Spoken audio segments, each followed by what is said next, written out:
मैं मनजीत कुमार, आशा करता हूँ कि आप सभी घर पे होंगे, सुरक्षित होंगे। देखो फ्रेंड, अभी तक हमने क्या किया था, डायगोनलाइजेबिलिटी के बारे में काम किया था कि कोई मैट्रिक्स आपके पास डायगोनलाइजेबल है या फिर नहीं है। फिर उसके बाद हमने किया प्रॉपर्टीज ऑफ आइगन वैल्यू, उसके अकॉर्डिंग जितना भी डिस्क्रिप्शन था वो सारा हमने डिस्कस कर लिया था। उसके बाद हमने ये किया था कि आइडेंपोटेंट मैट्रिक्स के पास आइगन वैल्यू किस टाइप से है, निलपोटेंट मैट्रिक्स का बिहेवियर किस टाइप से है। Now come to the point. अब हम क्या करते हैं, कुछ चीजें मैं आपको क्या करता हूँ जो अभी तक हमने डिस्कस कर लिया, जो हमारे एग्जाम में क्वेश्चन आए हुए हैं, उसके अकॉर्डिंग मैं क्या करूंगा, चीजों को अप्लाई करना सिखाऊंगा कि जब तक जितना भी कंटेंट हम पढ़ चुके हैं उसके अकॉर्डिंग चीजों को कैसे अप्लाई करना है, कैसे सोचना है और कैसे आंसर बनाना है। Now come to the point. देखो ये क्वेश्चन है हमारे पास, एक बार एग्जाम में आया था जून 2017 के अंदर। इसने बोला कि n cross n matrix B मान लिया कोई n क्रॉस n मैट्रिक्स है, उसने n ऑफ B मतलब वो वेक्टर R के n से such that B of x is equal to 0। मतलब n ऑफ B हमारे पास क्या है, दरअसल it is a null space of B। फिर उसने क्या बोल दिया कि A आपके पास क्या 4 क्रॉस 4 की मैट्रिक्स है, सच दैट क्या कंडीशन सेटिस्फाई करती है कि नल स्पेस है, dimensions of null space of A - 2i कितना है, 2 है, और dimensions of null space of A - 4i कितना है, 1 है, और मैट्रिक्स का रैंक कितना हमारे पास 3 है। तो दैट इंप्लाइज आपको बताना है, उसने क्या कर दिया, 4 ऑप्शन बना दिया, आपको बताना है कि इनमें से क्या चीज ठीक है और क्या गलत है। देखो फ्रेंड, जो ये क्वेश्चन हमारे पास, it is so easy question. उसके लिए आपके पास कुछ एक चीजें मैं एक बार आपको रिकॉल करवा दूं, जिस चीज की हमें जरूरत पड़ेगी उस चीज को एक बार रिकॉल करते हैं। देखो आपको मैंने प्रॉपर्टीज ऑफ आइगन वैल्यू के बारे में हमने क्या किया था, डिस्कस किया था। प्रॉपर्टीज ऑफ आइगन वैल्यू किस टाइप से थी, हमने ये चीज डिस्कस किया था कि अगर कोई मैट्रिक्स है, अगर वो मैट्रिक्स हमारे पास क्या सिंगुलर है, सिंगुलर है, तो इसका मतलब ये बात तो श्योर है कि उसकी कम से कम एक आइगन वैल्यू हमारे पास क्या थी, 0 थी। अब एक बात बताओ, मैट्रिक्स कितने हमारे पास, 4 क्रॉस 4 की मैट्रिक्स, 4 क्रॉस 4 की, और रैंक हमारे पास कितना है, 3 है। तो दैट इंप्लाइज मैट्रिक्स है उसका जो डिटरमिनेंट है वो हमारे पास क्या बनेगा, 0 बनेगा। तो दैट इंप्लाइज जो भी ये 4 क्रॉस 4 की मैट्रिक्स थी जिसका रैंक 3 था, तो दैट इंप्लाइज वो मैट्रिक्स हमारे पास क्या बन चुकी, सिंगुलर बन चुकी। अब सिंगुलर बन चुकी तो दैट इंप्लाइज कम से कम एक आइगन वैल्यू हमारे पास क्या है, 0 है। आपको अगर याद हो तो मैंने एक चीज बताई थी आपको कि the product of eigen value give the determinant. तो इसका मतलब ये है कि जो वो मैट्रिक्स थी 4 क्रॉस 4 की, एक आइगन वैल्यू 0 होने की वजह से उसका डिटरमिनेंट क्या बन चुका, 0 बन चुका, ये चीज थी। तो दैट इंप्लाइज ये चीज है यहाँ से कि सेकंड ऑप्शन में इसने बोला कि डिटरमिनेंट ऑफ ए इज 0, तो that implies option second is correct, ये चीज। Now come to the point. अब इसने बोल दिया कि 0, 2, 4 are the eigen values of A. इसने बोल दिया कि 0 है, 2 है और 4 है आपके पास, आइगन वैल्यू बनेगी ए की। उसको और देखते हैं। अभी तक तो हमने ये बोल रहा है कि 0 तो उस मैट्रिक्स की आइगन वैल्यू श्योर है। बात दरअसल ये थी कि 2 और 4 उसकी आइगन वैल्यू बनती है या फिर नहीं बनती। अगर बनती है तो that implies this option is also correct. Now come to the point. देखो अब एक बात बताओ, इसने बोल दिया कि नल स्पेस है किसका, a-2i का, उसकी डायमेंशंस आपके पास कितनी है, 2 है। तो दैट इंप्लाइज यहां से जो नलिटी है a-2i की वो क्या है, नलिटी ही आपके पास क्या होती है, नल स्पेस के डायमेंशंस होती है। अब नल स्पेस ऑफ आपने किस मैट्रिक्स का निकाला है, a-2i का, वो कितना है, 2 है। तो दैट इंप्लाइज यहां से बाय सिल्वेस्टर लॉ। अब देखो a 4 क्रॉस 4 की है तो a-2i भी कितने बनेगी, 4 क्रॉस 4 की बनेगी। तो that implies by the Sylvester law यहाँ से रैंक है a-2i का कितना बन चुका, 2 बन चुका। तो दैट इंप्लाइज डिटरमिनेंट है a-2i का क्या बन चुका, 0 बन चुका। आपको अगर याद हो तो मैंने एक बात बताई थी आपको कि जब हमने डिस्कस किया था कि अगर लैम्डा किसी मैट्रिक्स की आइगन वैल्यू बनती है तो a - लैम्डा क्या बनता है, सिंगुलर मैट्रिक्स। तो दैट इंप्लाइज यहाँ से a-2i वो क्या बन चुकी, सिंगुलर मैट्रिक्स बन चुकी। तो इसका मतलब ये है कि 2 उस मैट्रिक्स की क्या बनती है, आइगन वैल्यू बनती है। अब 2 उस मैट्रिक्स की आइगन वैल्यू है। अब यहाँ से हम क्या करते हैं, एक और कंक्लूजन निकालते हैं। अब सिमिलरली सेम वैसे यहाँ से नलिटी है a-4i की, वो कितनी है, 1 है। तो that implies by the Sylvester law rank of a-4i is equal to 3। तो दैट इंप्लाइज यहाँ से a-4i का जो डिटरमिनेंट है वो क्या बन चुका, 0 बन चुका। तो दैट इंप्लाइज यहाँ से 4 क्या बन चुका, is the eigen value of a। ये चीज है। तो इसका मतलब ये है कि 4 है उस मैट्रिक्स की eigen value. Now come to the point. अब आते हैं फर्स्ट ऑप्शन पर। इसने बोलते हैं कि 0, 2 और 4 are the eigen values of. यहाँ से तो हमने ये बोल दिया कि उस मैट्रिक्स का आइगन वैल्यू 0 है, इस कंक्लूजन से बोल दिया 4 उसके आइगन वैल्यू है, इस कंक्लूजन से बोल दिया 2 उसके आइगन वैल्यू है। तो इसका मतलब जो भी वो मैट्रिक्स थी 4 क्रॉस 4 की 0, 2 और 4 उसके आइगन वैल्यू श्योर है। तो that implies option A is also correct. अभी तक तो हमने ये बोला कि 0, 2 और 4 उसके आइगन वैल्यू है। अभी तक जो इसे जितने भी इंफॉर्मेशन क्वेश्चन के अंदर उसने दी थी, ये 2 ऑप्शन तो बनते हैं। अब बात दरअसल ये थी कि क्या इनसे अलग कोई और भी आइगन वैल्यू बनती है या फिर नहीं बनती, उस पर और आते हैं। एक बात बताओ आपको अगर याद हो तो मैंने एक नाम बोला था GM, geometric multiplicity. Geometric multiplicity क्या थी कि जो डायमेंशंस थी किसकी, आइगन स्पेस की corresponding to the eigen value lambda, वो आपने क्या डिफाइन किया था, null space of A minus lambda I. तो इसका मतलब ज्योमेट्रिक मल्टीप्लिसिटी आपके पास कितनी है, मतलब जीएम कितनी है, लैम्डा इज इक्वल टू 2 के कोरस्पोंडिंग वो क्या है हमारे पास 2 है। और ज्योमेट्रिक मल्टीप्लिसिटी 4 के कोरस्पोंडिंग वो हमारे पास क्या है, मैट्रिक्स ए की वो 1 है। तो इसका मतलब ये है कि एम जीएम टेबल के अकॉर्डिंग ये मान ए जीएम और ये एम 0, 2 और 4 तो पता है मुझे कि आइगन वैल्यू है उसकी। अभी और देखते हैं कि क्या और कोई भी बन सकती है या फिर नहीं बनती, उसके अकॉर्डिंग है। देखो 2 के कोरस्पोंडिंग ज्योमेट्रिक मल्टीप्लिसिटी कितनी आई, 2 आई। तो यहाँ से तो 2 श्योर है। तो इसका मतलब यहाँ से 4 के कोरस्पोंडिंग 1 है और 0 उसके आइगन वैल्यू है, तो इसका मतलब कम से कम 1 तो ज्योमेट्रिक मल्टीप्लिसिटी बनना पड़ेगा। अब एक बात बताओ, अगर यहाँ पर ज्योमेट्रिक अलजेब्राइक मल्टीप्लिसिटी क्या क्या पॉसिबल थी, 4 क्रॉस 4 की थी, तो या तो 2 या 3 या 4। अगर 3 होता है तो दैट इंप्लाइज कम से कम 1 यहाँ पर प्रेजेंट बनना पड़ेगा, कम से कम 1 यहाँ पर आना पड़ेगा, तो 5 बन जाएगी अलजेब्राइक मल्टीप्लिसिटी। और मैट्रिक्स क्या है, 4 क्रॉस 4 की है। तो यहाँ पर इसका मतलब ये श्योर है कि जो अलजेब्राइक मल्टीप्लिसिटी है 2 के कोरस्पोंडिंग वो आपके पास 3 नहीं बन सकती, नहीं 4 बन सकती, तो कितनी बनी, 2। इसका अब इस पर आते हैं। आपको ये पता है कि जीएम इज लेस देन और इक्वल टू एएम है, तो इसका मतलब कम से कम अलजेब्राइक मल्टीप्लिसिटी कितनी बनेगी, 1 अगर यहाँ पर बनती कम से कम 1। इसका मतलब यहाँ पर कौन कौन सी चॉइस चलती है अभी आपके पास, या 2 या 1 या 2 या 3 या 4। अगर 2 बनती है तो इन दैट केस सम 4 से ज्यादा बन जाएगा, व्हिच इज नॉट पॉसिबल। तो इसका मतलब यहाँ पर भी एक, सिमिलरली यहाँ पर भी एक। तो इसका मतलब ये था कि जो कोई भी वो मैट्रिक्स थी ए 4 क्रॉस 4 की, उसकी जो आइगन वैल्यू है मेरे पास लैम्डा, वो क्या क्या है, 0 है, 2 तो 2 बार है और 1 4 है। अब एक बात बताओ, आपको मैंने एक चीज और डिस्कस किया था कि कोई मैट्रिक्स हमारे पास डायगोनलाइजेबल कब है, if and only if am is equal to cm for each eigen value. अब देखो एक बताओ, प्रत्येक आइगन वैल्यू के लिए am gm हमारे पास बराबर है या फिर नहीं है, ऑब्वियस सी बात है बराबर है। तो दैट इंप्लाइज जो भी वो 4 क्रॉस 4 की मैट्रिक्स थी क्या बन चुकी, डायगोनलाइजेबल। बट ऑप्शन में इसने बोल दिया कि not diagonalisable, this one is incorrect. अब एक बात बताओ, आइगन वैल्यू क्या आई है उसकी, ये आई है। सम ऑफ आइगन वैल्यू क्या होता है, ट्रेस होता है। कितना बन चुका ट्रेस, इन सब का सम कितना बन चुका, 0 + 2 + 2 + 4 8। तो दैट इंप्लाइज ट्रेस क्या है, 8 है। तो इसका मतलब इस टाइप से क्या करना था, क्वेश्चन आपको सोचना था, अप्लाई करना था कि हम कैसे इसका आंसर बनाएं, कैसे इसको ऑप्शन को सोचे। It is so easy question. जो चीजें आपको बताई गई है जस्ट अप्लाई करो, सोचो, सीखो, समझो। Now come to the point, next पर और आते हैं। देखो स्टूडेंट, अब हम क्या करते हैं, एक और क्वेश्चन है जो एग्जाम के अंदर आया था, उसको सॉल्व करने की कोशिश करते हैं। तो उसने बोला कि ए आपके पास क्या 2 क्रॉस 2 की नॉन जीरो मैट्रिक्स है सच दैट जो ये कंडीशन सेटिस्फाई करती है। एक बात बताओ, अगर आपको याद हो तो मैंने एक दिन आपको एक बात बताई थी कि निलपोटेंट मैट्रिक्स किसको बोलते हो, कि कोई मैट्रिक्स निलपोटेंट कब है, n क्रॉस m की है, तो a की पावर n क्या बनना चाहिए, 0 बनना चाहिए। तो मैट्रिक्स आपके पास क्या थी, निलपोटेंट थी। अब एक बात तो 2 क्रॉस 2 की मैट्रिक्स थी, a² = 0 है, तो दैट इंप्लाइज यहाँ से मैट्रिक्स आपके पास क्या है, निलपोटेंट। 2 क्रॉस 2 की मैट्रिक्स आपके पास कैसी है, ये निलपोटेंट मैट्रिक्स, वो भी कैसी, नॉन जीरो निलपोटेंट। इनफैक्ट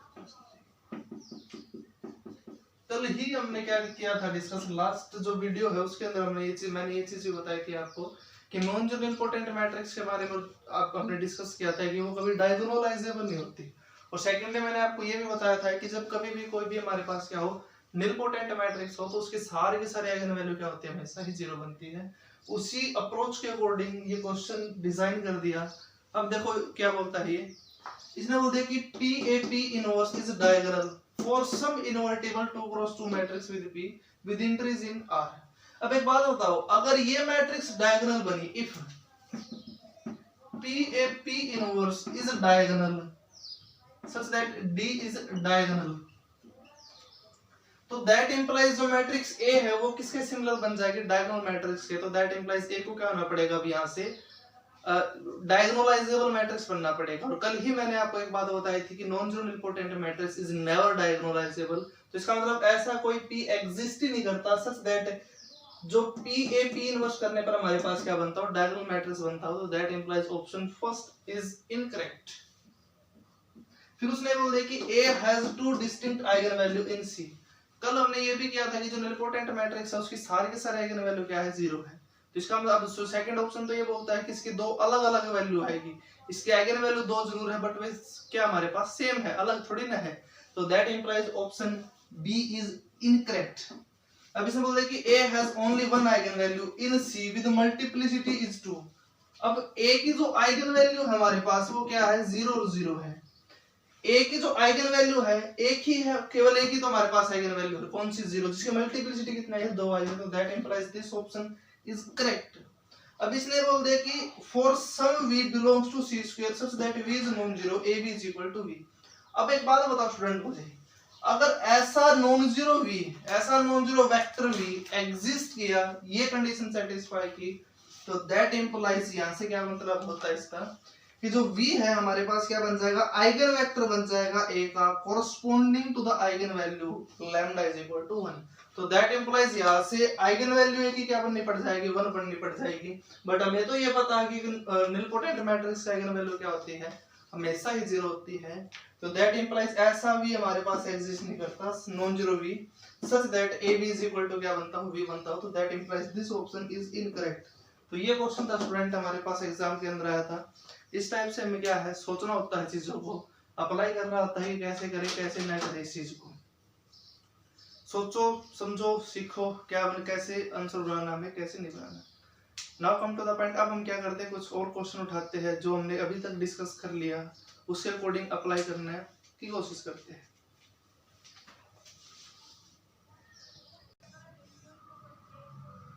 तो स्टूडेंट एक और क्वेश्चन है, इसको हम डिस्कस करते हैं, फिर उसके बाद जो हमारा काम है लीनियर अलजेब्रा का उसको आगे कंटिन्यू करते हैं। दो क्वेश्चन ये है दरअसल कि ए मान ले, ए आपके पास क्या है, कोई इनवर्टिबल मैट्रिक्स है 4x4 की जिसके रियल एंट्री है। तो इसने बोल दिया कि इनमें से कौन सी चीज आपके पास क्या है, नॉट ट्रू। देखो इसने नॉट ट्रू पूछा है आपसे, ये चीज आपके पास सबसे ज्यादा इंपॉर्टेंट चीज है। कई बार स्टूडेंट क्या कर देते हैं, नॉट ट्रू की जगह पर सिर्फ ये सोच लेते हैं कि ट्रू कौन सा है, उसके अकॉर्डिंग आंसर बना देते हैं। Now come to the point. आपको क्या करना है, इन चीजों को ध्यान में रखना है कि कैसे काम करना है। देखो ए आपके पास क्या है, 4x4 की इनवर्टिबल मैट्रिक्स है। It is so easy question, कुछ भी तो नहीं करना है इसके अंदर। 4x4 की हमारे पास क्या इनवर्टिबल मैट्रिक्स है। तो दैट इंप्लाइज यहाँ से ए क्या है, 4x4 की इनवर्टिबल मैट्रिक्स। तो दैट इंप्लाइज ए का डिटरमिनेंट क्या बनेगा, नॉन जीरो। तो दैट इंप्लाइज रैंक ऑफ ए कितना बन चुका, 4 बन चुका। अभी तक तो जो स्टेटमेंट गिवन है उस डाटा के अकॉर्डिंग ही हमने कंक्लूजन निकाला है। Come to the point. अब ऑप्शन पर आते हैं। इसने बोल दिया कि रैंक ऑफ ए वो 4 बनेगा, नॉट ट्रू पूछा है बट ये तो हमारे पास ट्रू बनता है, नॉट ट्रू पूछा है। तो दैट इंप्लाइज आपको बताना कि इनमें से कौन सी चीज ट्रू नहीं है, वही आपको आंसर बनाना है, बट ये तो ट्रू बनता है। तो that implies this one is incorrect according to not true. Now come to the point. अब इस पर आते हैं एक बार, ऑप्शन डी पर। इसने बोल दिया कि for every b belongs to r की for ax is equal to b has exactly one solution. देखो इसने क्या कर दिया, कोई सिस्टम ऑफ इक्वेशन बना दिया ax is equal to b type का। अब b आपके a आपके पास क्या है, 4x4 की इनवर्टिबल मैट्रिक्स है, इनवर्स एग्जिस्ट करता है। तो दैट इंप्लाइज इनवर्स ले लिया मैंने, a इनवर्स इनटू b। तो इसका मतलब ये है कि आप b कुछ भी लो, a आपके पास 4x4 की इनवर्टिबल मैट्रिक्स है, पुट कर दो, सोल्व कर दो, आपके पास क्या करेगा, यहाँ से यूनिकली x एग्जिस्ट करेगा। तो दैट इंप्लाइज यहाँ से क्या है कि कोई भी b लो जिसके लिए सिस्टम आपके पास क्या है, इसका एग्जैक्टली वन सॉल्यूशन एग्जिस्ट करता है। तो that implies this option is correct but not true पूछा है तो इनकरेक्ट। अब आते हैं इस ऑप्शन पर। इसने बोल दिया कि जो डायमेंशंस है नल स्पेस ऑफ ए की वो ग्रेटर देन और इक्वल टू 1 बनता है। अब एक बात बताओ, नल स्पेस एक्चुअल में है क्या आपके पास? नल स्पेस के अंदर तो वो वेक्टर थे जिनकी इमेज क्या बनती हो, 0 बनती हो। अब एक बात बताओ, अगर नल स्पेस है, अब आपके पास जो सिस्टम है सॉरी मैट्रिक्स है A 4 क्रॉस 4 उसका डिटरमिनेंट क्या है, नॉन जीरो है। तो इसका मतलब ये बात तो श्योर है कि रैंक कितना बन चुका, 4 बन चुका। तो that implies by Sylvester law nullity क्या बनेगी यहाँ से, वो बनेगी 0। तो दैट इंप्लाइज यहाँ से नलिटी क्या होती है, वो है null space, dimensions of null space of A, वो क्या बन चुकी यहाँ से 0 बन चुकी। बट ऑप्शन के अंदर आपको क्या पूछा, इसमें नॉट ट्रू, तो that implies this one option is not true. तो according to the situation this option is correct, तो सी इज करेक्ट। अब उसके बाद आते हैं 0 is the eigen value of A. अब एक बात बताओ, अगर इस मैट्रिक्स की 0 आइगन वैल्यू बनती है तो मैट्रिक्स का डिटरमिनेंट क्या बन जाएगा, 0 बन जाएगा। क्यों, क्योंकि प्रोडक्ट ऑफ आइगन वैल्यू क्या होता है, डिटरमिनेंट होता है। तो that implies this option is not true, और नॉट ट्रू ही हमसे पूछा है। तो दैट इंप्लाइज जो ये क्वेश्चन था इसका आंसर हमारे पास क्या बनता है, सी और डी बनता है। इस टाइप से आपको क्या करना है, क्वेश्चन को सॉल्व करना है, सोचना है कैसे काम करना है कैसे नहीं करना। ठीक है, now come to the point. अब हम क्या करते हैं, कुछ एक चीजें और करते हैं।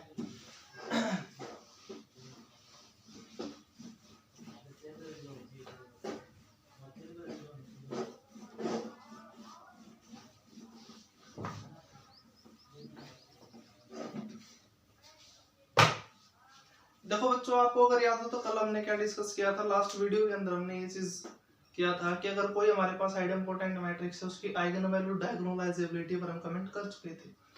फिर उन्होंने निलपोटेंट मैट्रिक्स के अकॉर्डिंग भी किया था। निलपोटेंट मैट्रिक्स से कुछ क्वेश्चन एग्जाम के अंदर आए हुए थे, वो मैंने करवा दिए। कुछ बचते हैं, अप्लाई करो, आंसर आ जाएगा, इजी है।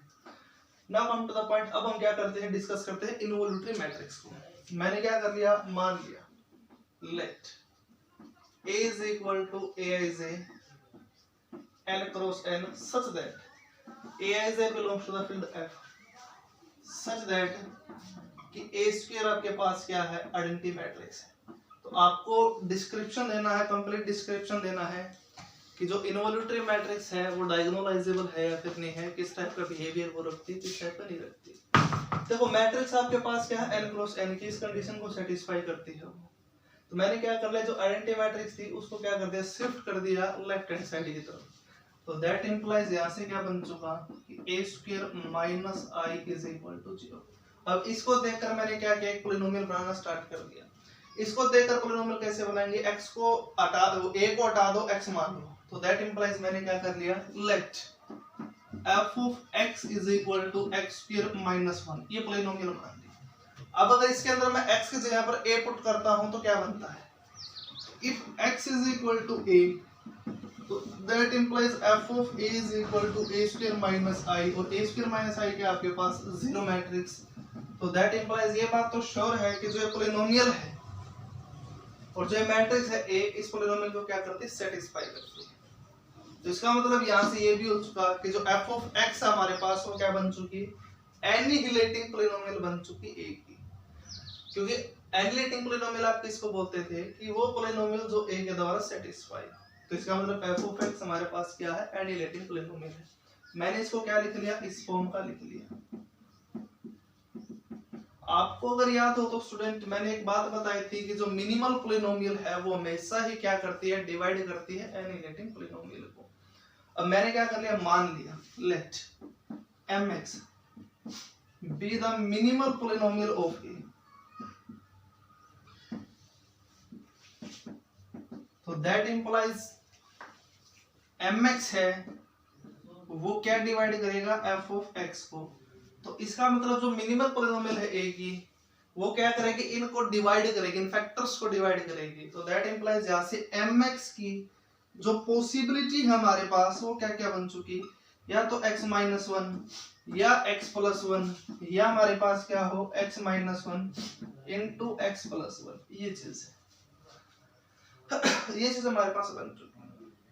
इसका मतलब ये है कि कोई अगर आपके पास n क्रॉस n की n क्रॉस n की इनवॉल्यूटरी मैट्रिक्स है, तो उसकी जो मिनिमल पोलिनोमियल है या तो ये बनेगी या ये बनेगी या ये बनेगी। अब अगर ये बनती है तो दैट इंप्लाइज उसकी सारी की सारी आइगन वैल्यू क्या है, 1। अगर ये बनती है तो उसकी सारी सारी आइगन वैल्यू क्या है, -1। अगर ये बनती है तो उसकी आइगन वैल्यू क्या है, -1 और +1।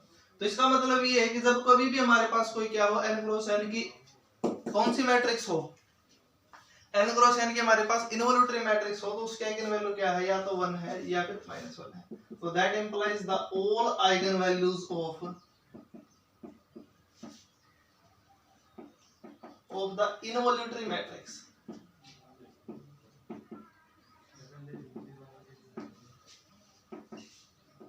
is either 1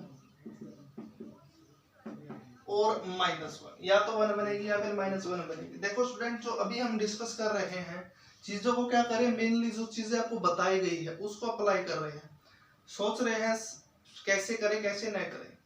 तो दैट इंप्लाइज जो कोई भी इनवॉल्यूटरी मैट्रिक्स है उसके आइगन वैल्यू क्या बनेगी, या 1 बनेगी या -1 बनेगी। एक और बात बताओ चलो मुझे, मिनिमम पॉलिनोमियल ये है या ये है या ये है, तो सब में लीनियर फैक्टर ही तो प्रेजेंट है। तो आपको मैंने एक बात बताई थी, जब कभी भी मिनिमम पॉलिनोमियल के अंदर हमारे पास क्या हो, सारे के सारे लीनियर फैक्टर हो, तो इन दैट केस जो मैट्रिक्स हमारे पास क्या होती है, डायगोनलाइजेबल होती है। तो इसका मतलब ए अगर कोई इनवॉल्यूटरी मैट्रिक्स है, आपने ये बोल दिया कि इनवॉल्यूटरी मैट्रिक्स मिनिमम पॉलिनोमियल या ये है या ये है या ये है, तो दैट इंप्लाइज यहां से क्या है कि every involutory matrix is always diagonalisable.